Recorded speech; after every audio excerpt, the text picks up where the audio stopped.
Hello, welcome dears. चलो start करते हैं आज बढ़िया सा टॉपिक रैपिड फायर में, जिसमें बात कर रहे हैं अपन मोशन इन अ प्लेन की। किसकी बात कर रहे हैं? Motion in a plane. ठीक है, डन। तो sir there is a two plane, दो कंपोनेंट की बात करेंगे। एक का बात करेंगे हम एक्स एक्सेस की और एक की बात करेंगे हम वाई एक्सेस की। ठीक है, अब जिन बच्चों को वेक्टर से जो डर लगता है, जो वेक्टर से जो फियर है, वो इस चैप्टर से खत्म हो जाएगा। क्लियर है? क्योंकि वेक्टर वाला कॉन्सेप्ट कहीं ना कहीं हमारे 11th में, कहीं ना कहीं हमारे 12th के वाले चैप्टर्स में घूमता रहता है। ठीक है, जैसे मैग्नेटिक फील्ड हो गया, इलेक्ट्रिक फील्ड हो गया। ठीक है, आई कैप, जे कैप, के कैप देखते थोड़ा सा फियर लगता है, आज उस फियर को पूरा खत्म करते हैं। ठीक है, with in 20 to 25 minutes just focus on screen and start. चलो सबसे पहले सर अपने पास बढ़िया सा टॉपिक आता है मोशन इन अ प्लेन। ठीक है, जिस ऐसा ऑब्जेक्ट जिसमें दो डायमेंशन में चलता हो। क्या ऐसा ऑब्जेक्ट जो दो डायमेंशन में, जो एक्स एक्सेस और वाई एक्सेस के भी रिप्रेजेंट में चलता हो। जैसे एक बॉलर सिक्स मार रहा है, जैसे हम स्टेडियम में बैठे देख रहे हैं, या फिर एक फुटबॉलर बॉल को किक मार रहा है, या फिर एक आर्चरी फ्रॉम अ बो। ठीक है, जिसे अपन कहेंगे मोशन इन अ प्लेन। यानी जब किसी ऑब्जेक्ट को किसी थीटा एंगल से, किसी सम वेलोसिटी से अपन किसी को फेंकते हैं, तो वो कौन से मोशन को फॉलो करेगा? प्रोजेक्टाइल मोशन को। कौन से मोशन को फॉलो करेगा? Projectile motion. Is it clear? Okay dear. ठीक है, तो सर इसमें दो कंपोनेंट आ गए, तो हम बचपन से पढ़ते आ रहे हैं। एक होता है एक्स और एक होता है वाई। एक होता है एक्स और एक होता है अपने पास वाई। एक्स एक्सेस होता है आई कैप, वाई एक्सेस होता है अपना जे कैप। ये तो अपन को पता है। चलो सर एक और सी बात, प्यारी सी बात हमेशा की तरह ध्यान रखना, जहां पे थीटा जिस एक्सेस पे बनता दिख जाए, वो अपना होता है कॉस। वो अपना क्या होता है? कॉस। चैप्टर को स्टार्ट करने से पहले मैं तुम्हें थोड़ी बातें बता रहा हूं, इसका ध्यान रखना फिर, ताकि अपन को दिक्कत ना हो। ठीक है, कि सर क्या बताना चाहते हो? तो मैंने कहा सबसे पहले एक तुम्हारे एक छोटी सी चीज बताना चाहता हूं कि क्या सर, इसको मैंने ux बोला तो इसको मैं क्या बोलूंगा? uy। तो सर इसका मतलब इसके बीच में कोई कंपोनेंट आया होगा ना, रिजल्टेंट। इसको क्या बोलेंगे? रिजल्टेंट। मैंने इसको बोला u, तो इसको मैंने बोला थीटा। क्या बोला मैंने? इसको थीटा। डन। तो इसको अपन कैसे लिखेंगे? u vector is equals to में u का magnitude cos theta i cap plus u का magnitude sin theta j cap. Is it clear? Okay dear. नहीं समझ में आ रहा तो कोई बात नहीं, u को क्या लिख देंगे? U x i cap plus u y j cap. ये मैंने वेक्टर कंपोनेंट रख दिया। अगर ये तुम्हारे को थीटा निकालना होगा तो थीटा को अपन कैसे लिख देंगे? कोई ना sir, sine upon cos tan होता है, तो साइन क्या अपने पास? यू वाई, और ये अपने पास क्या? U x. Is it clear? Okay dear. तो अपन ने इसके बारे में प्यारी सी बात कर ली, ten theta is equal to क्या हो गया? U Y upon U X. Done. Okay, अब सर थोड़ा टॉपिक पे चलते, थोड़ा सा टॉपिक में घूम लेते, बढ़िया सा है ना। ओके डियर्स, चलो अब बात करते हैं अपन मोशन इन अ प्लेन की। फर्स्ट ऑफ ऑल अपन थोड़ा वेक्टर वाला कॉन्सेप्ट कर लेते हैं। ठीक है, तो there are two types of vector quantity. Vector quantity कितनी तरह की होती है भाई? दो तरह की क्वांटिटीज में वेक्टर होता है, जिसे बोलते हैं फर्स्ट स्केलर क्वांटिटी, दूसरी बोलते हैं vector quantity. Scalar quantity those quantity which has only magnitude. देखो, इस पॉइंट और इस पॉइंट के बीच की डिस्टेंस इक्वल है, चाहे मैं इसके रिस्पेक्ट में देखूं चाहे इक्वल इसके रिस्पेक्ट में देखूं। इसका मतलब इसको हम मैग्नीट्यूड बोलेंगे। इसको हम क्या बोलेंगे? मैग्नीट्यूड। क्या बोलेंगे इसको? मैग्नीट्यूड। और अगर इस मैग्नीट्यूड के साथ डायरेक्शन आ जाए तो उसको अपन क्या बोलेंगे? Vector quantity. तो सर कहना क्या चाहते हो? मैंने कहा जल्दी से इधर आ जाओ, बढ़िया से तरीके से इधर देखो जल्दी से। Scalar physical quantity, quantities have only magnitude but no direction are called scalar quantity. जिनकी कोई डायरेक्शन नहीं होती उनको अपन क्या बोलेंगे? Scalar quantity. जैसे मास, लेंथ, टाइम, इनका कोई डायरेक्शन नहीं होता। ठीक है, डन। इसके बाद में अपने पास आती है वेक्टर क्वांटिटीज। तो वेक्टर क्वांटिटीज क्या होती है? Quantities which have both magnitude as well as direction as follow triangular law of vector addition. जो triangular law of vector addition, इसके बारे में भी डिस्कस करेंगे। अभी के लिए बस इतना ध्यान रखो, जिसमें vector plus direction plus magnitude हो जाए वो वेक्टर क्वांटिटी, जिसमें ओनली फॉर मैग्नीट्यूड हो वो अपने पास है स्केलर क्वांटिटी। ओके, आगे आ जाओ जल्दी से, बढ़िया देवी लोग देवता लोग, और इस टॉपिक को देख रहे टाइप्स ऑफ वेक्टर। ठीक है सर, जब पैरेलल वेक्टर लिखा आ जाए, पैरेलल वेक्टर लिखा आ जाए, तो देवा लोग देवी लोग हमेशा की जैसे ध्यान रखना, जब पैरेलल वेक्टर लिखा आ जाए तो उसके बीच में थीटा कितना होना चाहिए अपने पास? थीटा कितना होना चाहिए सर? थीटा होना चाहिए हमारे पास 0 डिग्री। थीटा हमारे पास हमेशा कितना होना चाहिए? 0। सिर्फ पैरेलल होने से मतलब है, और कुछ नहीं। मैग्नीट्यूड छोटा मोटा चलेगा, वो हम एडजस्ट कर लेंगे। ये कौन कहता है? Parallel vector. तो देखो, vector having a same direction that is angle between them is 0 degree, then it's called anti parallel. Anti parallel में भी मैग्नीट्यूड ऊपर नीचे होकर चलेगा, बट दोनों एक दूसरे के कैसे होना चाहिए? ऑपोजिट। कैसे होना चाहिए? ऑपोजिट। तो इसमें थीटा कितना आ रहा है सर? 180 डिग्री। इसमें थीटा कितना आ रहा है अपने पास? 0 डिग्री आ रहा है भैया। ओके नेक्स्ट, अपने पास आता है यूनिट वेक्टर। ध्यान रखना यूनिट वेक्टर हमेशा आपको डायरेक्शन बताता है। अलोंग द एक्सिस, मैं यहां खड़ा हूं तो ये मेरा आई कैप हो गया, अगर मैं ऊपर देख रहा हूं तो ये मेरा जे कैप हो गया। अलोंग द एक्सिस बताता है यूनिट वेक्टर, ठीक है। जैसे मैं तुम लोगों की रिस्पेक्ट में खड़ा हूं सामने से फ्रंट, तो हम एक्सिस की बात करेंगे। तो यूनिट वेक्टर हमेशा आपको डायरेक्शन बताता है और इसका मैग्नीट्यूड हमेशा क्या होता है देवी लोग, देवता लोग, 1, ठीक है, ओके क्लियर। इसके बाद में अपने पास आता है collinear vector. Vector late is in on same line on parallel, यानी सारे के सारे जो एक ही लाइन में प्लेन में आ जाए, एक ही लाइन में, उसको अपन क्या कहेंगे, collinear vector. Done, is it clear. फिर एक अपने पास एक प्यारा सा वेक्टर आता है जिसको बोलते हैं नल वेक्टर, वो मैंने कंसीडर नहीं करा है, वो मैं ओरली समझा दूंगा। Null vector, zero vector, null vector को क्या कहते हैं, जीरो वेक्टर। जीरो वेक्टर क्या, जिसका मैग्नीट्यूड ही क्या हो, जीरो। जीरो वेक्टर का मैग्नीट्यूड हमेशा क्या होना चाहिए, जीरो। उसी को अपन क्या कहेंगे, जीरो वेक्टर, जिसकी कोई भी डायरेक्शन नहीं होती। जस्ट फॉर एग्जाम्पल मैं ये पॉइंट मारता हूं, अब ये पॉइंट की कोई डायरेक्शन है क्या, कि ये पॉइंट इधर जा रहा है, ये पॉइंट इधर जा रहा है, ये पॉइंट इधर जा रहा है, ये पॉइंट इधर जा रहा है, नहीं, तो इसका मैग्नीट्यूड भी क्या है, जीरो। डन, ओके डियर्स, चलो फिर नीचे चलते बढ़िया सा। चलो अब अपने पास वेक्टर के एडिशन की बात करते हैं, ठीक है।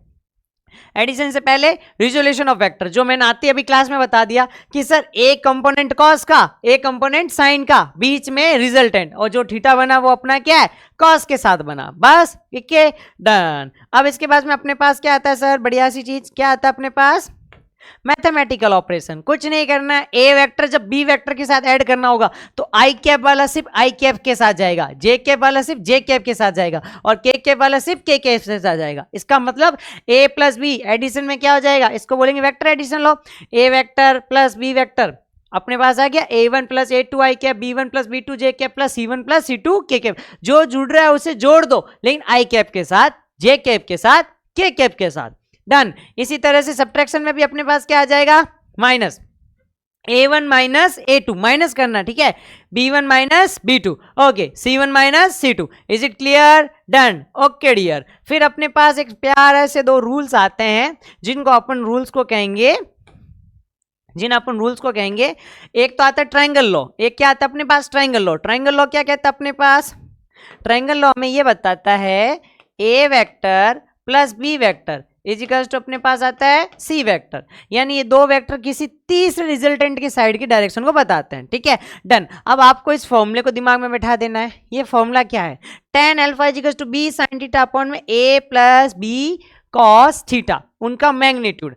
डन, ये अपने पास यहाँ पे अल्फा बना, डन, क्लियर है, ओके। फिर अपने पास आता है पैरेललोग्राम वेक्टर एडिशन, इसमें भी सेम फॉर्मूला लगेगा, बट इसमें फॉर्मूला सबसे ज्यादा मेजर रोल किसका है, ये जब दो वेक्टर क्वांटिटीज के बीच की डायरेक्शन को फाइंड करना होता है तब अपन कौन सा फॉर्मूला लगाते हैं, रिजल्टेंट वेक्टर का, जो अपने लगता है parallelogram law of vector addition. Done.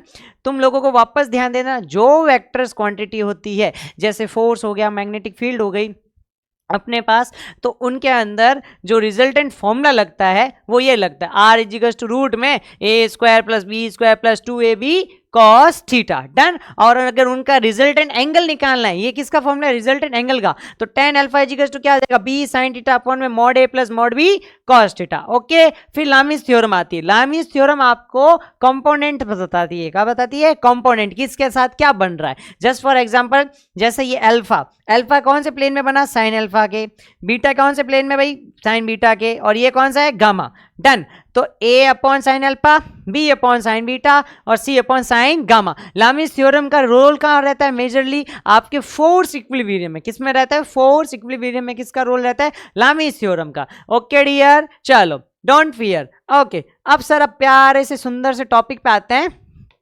जिसको अपन बोलेंगे प्रोजेक्टाइल मोशन, जो भी मैंने आके भी डिस्कस खत्म कर लिया था। प्रोजेक्टाइल मोशन क्या होता है, जल्दी बताओ डियर्स लोग। तो प्रोजेक्टाइल जो होता है वो क्या होता है, जब किसी ऑब्जेक्ट को किसी एंगल के साथ फेंकते हैं, जब किसी ऑब्जेक्ट को किसी एंगल के साथ फेंकते हैं तो उसे अपन क्या कहते हैं, projectile velocity, sorry projectile motion. और प्रोजेक्टाइल मोशन हमेशा कौन से पाथ को फॉलो करेगा, प्रोजेक्टाइल मोशन हमेशा आपके पैराबोलिक पाथ को फॉलो करेगा। कौन से पाथ को फॉलो करेगा, पैराबोलिक, ध्यान रखना।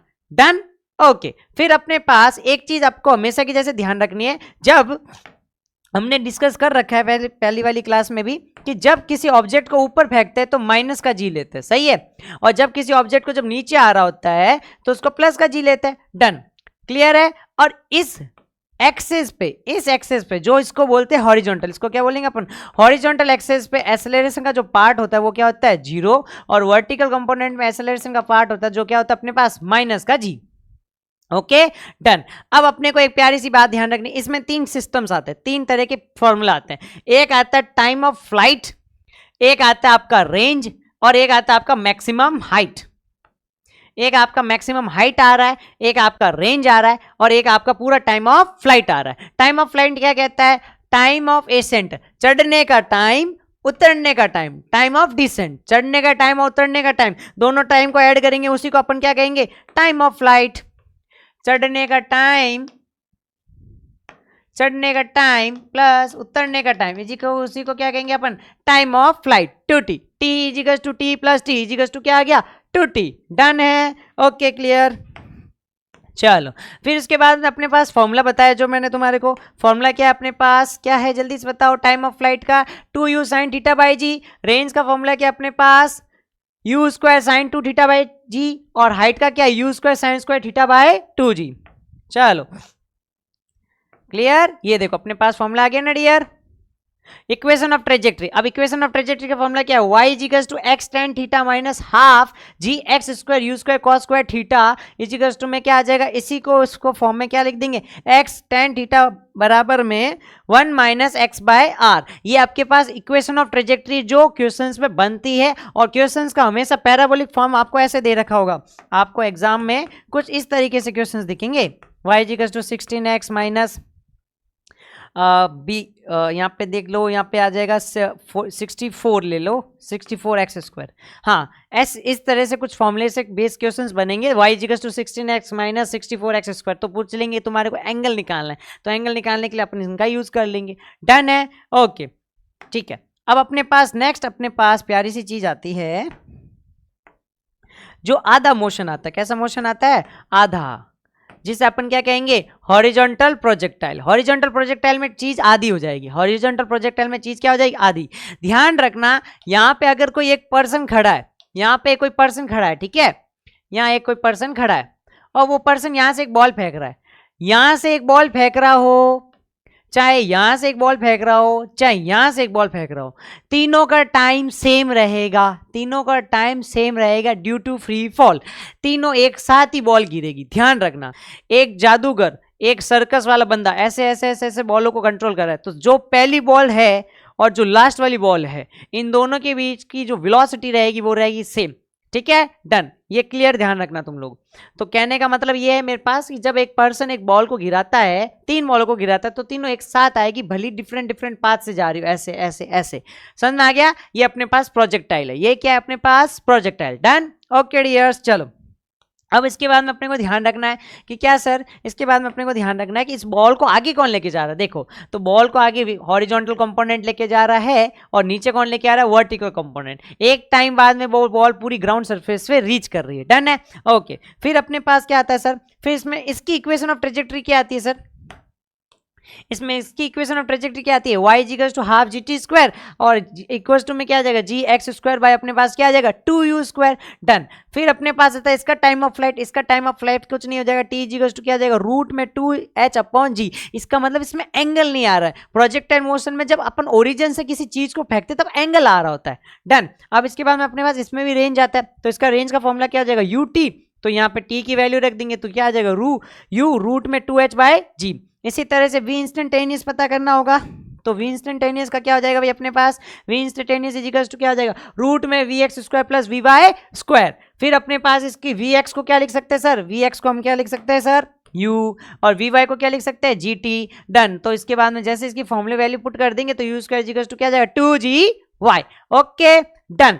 फिर अपने पास आता है फाई। फाई इनके बीच का एंगल होता है लाला, देवी लोग, देवता लोग, फाई इसके बीच का एंगल का। इसके बीच का अगर आपको एंगल निकालना तो उसका फॉर्मूला क्या आ जाएगा? tan phi equals to v y upon v x equals to में क्या हो जाएगा? G t upon u. Okay dears, चलो डोंट फियर। अब इसके बाद में अपने पास आता है देवी लोग, देवता लोग, अब अपने पास आता है रिलेटिव मोशन। रिलेटिव मोशन से पहले तुम्हें वेक्टर का थोड़ा प्रोडक्ट भी सिखा देते हैं। चलो वेक्टर के प्रोडक्ट का याद देखो तो सबसे पहले आता है अपने पास मल्टीप्लिकेशन रूल, जिसमें बोलते हैं dot product. Dot product scalar product. ध्यान रखना जब कहीं भी डॉट दिख जाए, जब कभी भी डॉट दिख जाए, जैसे मैं यहाँ एक लाइन लिख रहा हूं, W equals to work done equals to f dot s. अब देखो ये डॉट आ रहा है, ये डॉट आ रहा है, इसका मतलब सामने वाली क्वांटिटी जो है वो स्केलर क्वांटिटी है। जस्ट फॉर एग्जांपल मैंने ये लिखा फाइव ई इजिकल्स टू, मैंने लिखा e dot a, five equals to मैंने लिखा ई डॉट ए। अब सर ये डॉट आ रहा है, इसका मतलब इसकी सामने वाली क्वांटिटी कैसी है, सामने वाली क्वांटिटी कैसी है, स्केलर क्वांटिटी। कैसी क्वांटिटी है, स्केलर। डन, ओके डियर्स, चलो ये चीज ध्यान रखना। और सेम एज वेल एज जब कभी क्रॉस दिख जाए, जब कभी क्रॉस दिख जाए तो सामने वाली कौन सी क्वांटिटी होगी, वेक्टर क्वांटिटी। कैसी क्वांटिटी होगी, वेक्टर। जैसे मैंने लिख दिया टाउ बराबर इजिकल्स टू में एफ आर, ऐसे लिखा मैंने, ठीक है। बार यहाँ पे माइनस लगा दो, माइनस रहने दो, हाँ। तो मेरी बात सुनो, तो यहाँ पे देखो इन दो का क्रॉस आ रहा है, तो क्रॉस के सामने वाली चीज कैसी क्वांटिटी हो गई अपने पास, वेक्टर क्वांटिटी हो गई। कैसी क्वांटिटी हो गई डियर्स लोग, वेक्टर क्वांटिटी। डन। तो इसमें ध्यान क्या रखना है, कुछ नहीं करना। स्केलर में ध्यान रखना, स्केलर मतलब एस, एस माने सिंपल, सिंपल मतलब आई कैप वाला आई कैप के साथ, जे कैप वाला जे कैप के साथ, के कैप वाला के कैप के साथ। मतलब आई कैप क्या होगा 1, जे कैप क्या होगा 1, के कैप क्या होगा 1। आई वाला आई के साथ, जे वाला जे के साथ, के वाला के साथ। अगर किसी अनदर एक्सिस के साथ आपने मल्टीप्लाई किया तो वो क्या हो जाएगा 0। जैसे आई कैप जे कैप क्या हो गया 0, आई कैप के कैप क्या हो गया 0। सिर्फ आई कैप वाला आई कैप के साथ क्या गया 1, जे कैप वाला जे कैप के साथ 1, के कैप वाला के कैप के साथ 1। ओके, और इसका फॉर्मूला क्या आता है, ए डॉट बी का mod A mod B cos theta. मेरे पीछे mod A mod B cos theta. Done. इसके बाद में अपने पास आता है A cross B, mod A mod B sine theta. A cross B का देखो इसका डिटरमिनेंट जैसे सॉल्व करेंगे, तो इसको सॉल्व करने के लिए सबसे पहले देखो आई को भूलना पड़ता है। आई को भूलने के लिए ये वाली टेबल देखनी पड़ेगी आपको, B1 C2 से और B2 C1 से। देन इटसेल्फ इसके बाद में क्या हो जाएगा, इसमें एक सीरीज चलती है प्लस माइनस प्लस की। तो पहले प्लस वाली चीज आती है, फिर उसके बाद में माइनस वाली चीज आती है। तो यहाँ पे माइनस वाली चीज रही, फिर इसमें A1 C2 यहाँ पे माइनस रहेगा, A1 C2, फिर उसके बाद में A2 C1। डन। फिर उसके बाद में plus A1 B2 plus minus B1 A2। अब इसमें तुम लोगों को ध्यान रखना है, इसमें भी क्या ध्यान रखना है, एक चलता है आई जे के। आपको ऐसे ध्यान रखना है इसमें, जब आई वाला जे से मल्टीप्लाई हो, जे वाला के से मल्टीप्लाई हो, के वाला आई से हो, आई को जे से क्रॉस करेंगे, आई को जब जे से करेंगे तो के मिलेगा, जे को जब के से करेंगे तो आपको आई मिलेगा, और के को जब आई से करेंगे तो जे मिलेगा। ये ध्यान रखो, ऐसे क्लॉकवाइज चला, ये क्लॉकवाइज चला। देखो ये थंब है और ये एक्सेस आ गई, अब ये क्लॉकवाइज चल रहा है। तो क्लॉकवाइज में कुछ नहीं करना, जब आई को जे से करोगे तो के मिलेगा, जे को के से करोगे तो आई मिलेगा, और के को आई से करोगे तो आपको क्या मिलेगा, जे। डन। क्लियर हुआ तुम लोगों को? डन। अब इसी को मैं उल्टा कर दूं, इसी को मैं उल्टा कर दूं तो देखो आई को के से किया तो माइनस का जे मिलेगा, के को जे से किया तो माइनस का आई मिलेगा। कहने का मतलब अगर क्लॉकवाइज तो पॉजिटिव, एंटी क्लॉकवाइज तो नेगेटिव, जो चीज आपको यहां पे दिखाई दे रही है। ठीक है, जैसे आई को आई से किया तो क्या आया अपने पास 0, आपको आई को जे से किया तो आया 1, और आई को के से किया तो क्या आ गया -1। डन। ओके डियर्स, चलो अब इसके बाद में अपने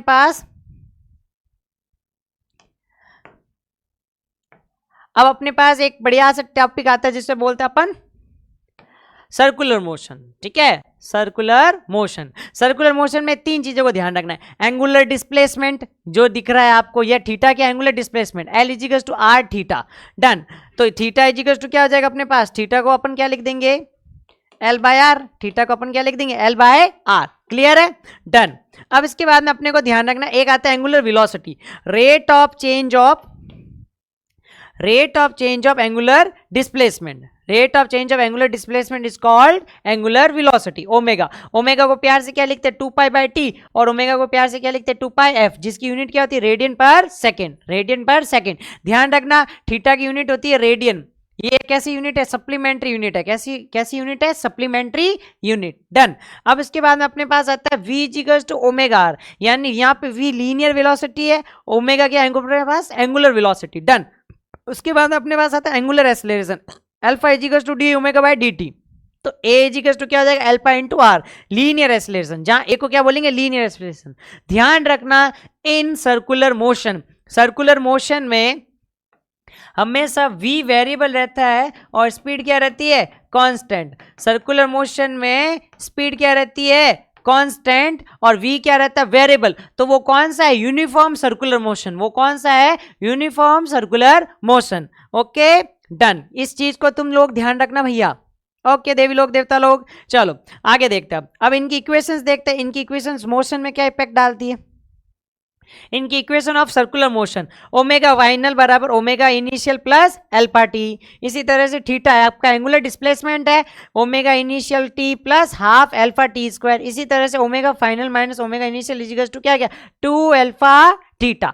डन, क्लियर, ओके डियर। फिर अपने पास एक प्यारी सी चीज आती है जिसको अपन बोलेंगे टाइप्स ऑफ सर्कुलर मोशन, जिसमें मैंने अभी आपको डिस्कस कर दिया यूनिफॉर्म सर्कुलर मोशन और एक non uniform circular motion. Non uniform circular motion में एक्सेलरेशन का पार्ट रहता है, ठीक है, और इसमें आपका एक्सेलरेशन का पार्ट रहता है बट वेरिएबल में। जैसे देखो इसमें घुमाने वाला एक्सेलरेशन रहता है radial acceleration v square by r. यहाँ पे टेंजेंशियल एक्सेलरेशन प्लस ए आर रेडियल। टेंजेंशियल का मतलब जो टेंजेंट पे टच करके जा रहा है, ऐसे ये आपका टेंजेंशियल हो गया, ये आपका रेडियल हो गया। डन है, ओके फिर इसके बाद में अपने पास आता है नॉन यूनिफॉर्म सर्कुलर मोशन में। नॉन यूनिफॉर्म सर्कुलर मोशन में क्या हो जाएगा अपने पास, v1 is not equal to v2 not equal to v3 not equal to v4। बचपन में छोटे थे जब छोटा भीम देखा होगा या फिर लिटिल कृष्णा देखा होगा, जिसमें उनको सांड को घुमा के ऐसे बाहर फेंकते थे ना, वो यूनिफॉर्म नहीं, वो नॉन यूनिफॉर्म में, मतलब वो एक्सेलरेटेड करते जाते। और हम फेयर्स में जब मेले में जाते हैं, जब अपन जाइंट व्हील वाला झूला खाते हैं, तो वो अपने पास होता है यूनिफॉर्म सर्कुलर मोशन। डन है, इसमें A is equal to not equal to 0,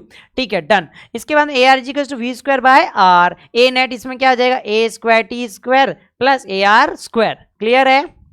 अब अपने पास एक प्यारी सी सुंदर सी चीज आती है जिसे बोलते हैं डायरेक्शन। क्या बोलते हैं उसको, direction, relative motion on 2D। चलो अब इसकी रिलेटिव मोशन की बात कर लेते हैं। तो भैया इसमें तुम लोगों को ध्यान रखना A with respect to B। Done. दूसरी बात तुम लोगों को ध्यान रखनी है डायरेक्शन। क्या ध्यान रखनी है, डायरेक्शन। अपने पास कितने पोल होते हैं, देखो पोल तो 2 होते हैं, north pole south pole, west और ईस्ट। इसको आप ऐसे देखो, जब कभी भी मैं तुम्हारे को डिस्कस करूं ना, तो मैं ऐसे डिस्कस करूंगा। देखो ये अपने पास नॉर्थ पोल है, ये अपने पास साउथ पोल है, ये अपने पास वेस्ट है और ये अपने पास ईस्ट है। अब इसको मैथमेटिक्स के फॉर्म में देखोगे ना, तो ये फर्स्ट क्वाड्रेंट है, ये सेकंड क्वाड्रेंट है, ये थर्ड क्वाड्रेंट है और ये फोर्थ क्वाड्रेंट है। सही है, छोटी क्लासेस में बचपन में हमने पढ़ा था। इसको बोलते हैं अपन प्लस प्लस, इसको बोलते हैं माइनस प्लस, इसको बोलते हैं प्लस माइनस, इसको बोलते हैं माइनस माइनस और इसको बोलते हैं अपन प्लस माइनस। डन है। तो इसका मतलब ये हुआ, ये एक प्लेन आ गया, ये एक प्लेन आ गया, ये एक प्लेन आ गया। अब डिपेंड करता है कि आपका रिजल्टेंट क्या कहता है, रिजल्टेंट किसके साथ बनता है। मैंने तुम्हें अभी भी बताया रिजल्टेंट किसके साथ बनता है। क्वेश्चन कह रहा है वेस्ट के साथ, तो वेस्ट के साथ थीटा बनाओ। अगर क्वेश्चन कह रहा है रिजल्टेंट तो हमारे इसके साथ बन रहा है, तो आप इसके साथ बनाओ। वो डिपेंड करता है क्वेश्चन की सिचुएशन कैसी है। ठीक है, डन, ओके। अब मेरी बात सुनो, चलो अब इस पे आते हैं अपन वापस। ठीक है, तो अपने पास क्या रहता है अब, हाँ जी, अब अपने पास आता है मोशन और 1D with respect to. Done. अपने पास आता है पहले रिवर बोट प्रॉब्लम, जिसमें टाइम टेकन का फॉर्मूला होता है dv अपॉन कॉस थीटा। सीधा फॉर्मूला बेस एग्जाम में क्वेश्चन आएगा। सिर्फ आपको थीटा पहचानना है और आपको डिस्टेंस पहचाननी जो मीटर में दे रखी होगी। डन। और टाइम जो दे रखा होगा वो आपको मिनट्स में दे रखा होगा। क्लियर है। अब इसके बाद में ड्रिफ्ट का फॉर्मूला आ जाए तो क्या हो जाएगा, कुछ नहीं sir, V R minus V sine theta upon में D Y V cos theta. और ये आपके पास डायग्राम वी पी क्यू, जब एक person velocity of p with respect to q के रिस्पेक्ट में है। ठीक है, ये आपके पास d डिस्टेंस हो गई, ये अपनी क्या हो गई, यहाँ से d डिस्टेंस हो गई। डन। और ये अपने पास रिवर का फ्लो हो गया और ये बोट का रिवर। तो बोट को जाना तो ऐसे चाहिए था, बट बोट कैसे जाएगा, ड्यू टू रिवर। क्लियर है। चलो देन इसके आगे नेक्स्ट अपने पास आता है केस 1, शॉर्टेस्ट पाथ जो डिस्प्लेसमेंट कर रहा है इसमें। तो क्या आ जाएगा, v r equals to v sine theta. तो क्या हो जाएगा, t equals to d by v cos theta. तो वी कॉस थीटा को अपन क्या लिख सकते हैं, रूट में वी माइनस वी आर का स्क्वायर। इसी तरह से मिनिमम टाइम में भी अपने पास चीज क्या आ जाएगा, t minimum d by v, यानी बी सी इजिकल्स टू क्या आ जाएगा, v r d by v. Clear है। फिर अपने पास आता है रेन प्रॉब्लम। क्या आता है, रेन प्रॉब्लम, जो मैंने अभी पिछले स्लाइड में मैंने डिस्कस किया था। Rain is falling an angle theta with theta किसके साथ बन रहा है, वर्टिकल, यानी अगर रेन वर्टिकल के साथ गिर रही है तो थीटा ये काउंट कर रहे हैं, ठीक है। तो यहाँ पे ये कॉस और ये क्या हो जाएगा, साइन। तो इसका फॉर्मूला अपने पास क्या आ जाएगा, v r sine theta minus v. V r माने रेन, वेलोसिटी ऑफ रेन, और वीएम माने वेलोसिटी ऑफ मैन, मैन छतरी लेके चल रहा है तो इक्वल्स टू 0। तो क्या आ जाएगा, sine theta equals to v man upon v r. जो थीटा है उसको देख के चलेंगे, डन है, क्लियर है भैया, ओके क्लियर। अब अपने पास आता है next, v r m equals to v r cos theta equals to में रूट में v r square minus v m का स्क्वायर, क्लियर। अब इसी तरह से यहाँ छतरी वाली प्रॉब्लम देख लो भाई, रेन प्रॉब्लम वर्टिकली, यहाँ से आपकी छतरी खुल रखी है और यहाँ से रेन आ रही है, तो इसमें कैसे जाए, v man velocity of man, मतलब मैन इधर चल रहा है और बारिश जो है वो नीचे की तरफ आ रही है, तो रिजल्टेंट क्या है अपना ये वाला केस हो जाएगा। तो रिजल्टेंट में अपन क्या ले लेंगे, theta equals to tan inverse v velocity of man upon velocity of rain, done. तो आज की क्लास का जो तुम्हारा पर्पस था, अब वो अपन के पूरे एग्जाम्स में जो point of view direct formula based questions आएंगे, डायरेक्ट फॉर्मूला बेस्ड क्वेश्चन आएंगे, बस आपको आइडेंटिफाई करना है, ठीक है। और जरा सा इस पे ध्यान देते हैं, तो इस पे ध्यान देंगे तो अपन को बस कुछ नहीं करना है, जब आपको जैसे थीटा पता चल जाए, तो मान लो थीटा, मान लो आपके यहाँ पे एक्स एक्सिस के साथ बन रहा है, ये आपकी कौन सी एक्सिस है, एक्स एक्सिस है, और ये आपके पास कौन सी है, वाई एक्सिस। तो यहाँ पे क्या लिख देंगे, माइनस का वी वाई अपॉन में माइनस का वी एक्स। अगर मेरा थीटा यहाँ बन रहा है, मान लो मेरा थीटा यहाँ बन रहा है, तो मैं इसको क्या लूंगा, tan थीटा इजिकल्स टू में यहाँ क्या हो जाएगा, वी एक्स अपॉन में क्या आ जाएगा, वी वाई, और एक प्लस का और एक माइनस का है, तो इसका मतलब क्या आ जाएगा, पूरा माइनस में आ जाएगा, डन। ओके, जल्दी से नेक्स्ट वीडियो का वेट कर रहे और अगले वीडियो का कमेंट सेक्शन में जरूर लिखिए कि कौन सा चैप्टर आपको चाहिए। Okay done dears, bye.